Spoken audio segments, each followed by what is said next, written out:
Bonjour, Tatiana Kouchma, les conflits d'affaires, l'art de la résolution. Dans ma vidéo précédente, j'ai parlé d'un effet de propriété et bien du mécanisme d'accumulation automatique des dettes comme des causes des conflits d'affaires.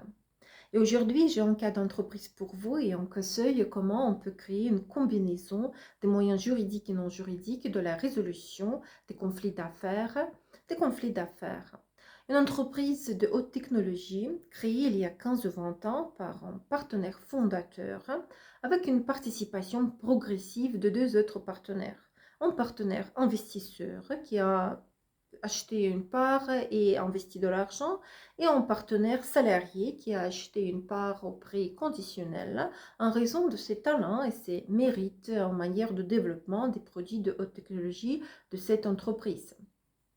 Après 20 ans, les partenaires se retrouvent dans une situation où ils ne peuvent pas prendre de décision sur aucune question nécessaire à la vie de la société.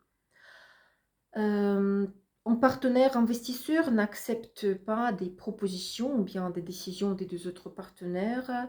En plus, il est sûr que c'est notamment lui qui a créé cette société et que c'est notamment sa contribution dans le développement de la société est plus importante que celle des deux autres partenaires. Il est évident qu'après 20 ans de collaboration, les partenaires ont différents points de vue sur l'importance de la contribution de chacun. En plus, les accords conclus il y a 20 ans ne sont plus pertinents.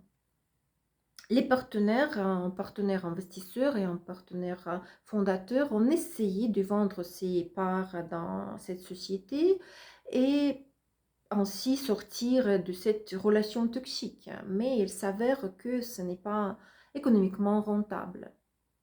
Et pendant ces 20 ans de coopération, les partenaires ont accumulé mutuellement les dettes prétendument impayées. Et comment on peut sortir de cette situation toxique et conflictuelle? J'ai une combinaison de deux moyens, juridiques et non juridiques, pour la résolution de ce conflit. Premièrement, en moyen non juridique, c'est la négociation avec une participation d'une personne neutre et indépendante, médiateur. Cela vous permettra d'élaborer un nouvel modèle de la coopération de communication des partenaires, prenant en compte la situation actuelle et en jetant une nouvelle base de coopération. En moyen juridique, c'est une étape de formalisation des accords, ce qui vous permettra de créer une confiance de la solidité des accords et de créer des implications juridiques. Les décisions prises deviendront contraignantes. Ainsi, par une combinaison des moyens juridiques et non juridiques, on peut trouver une issue à des situations conflictuelles et à poursuivre des relations d'affaires, mais d'une manière totalement différente.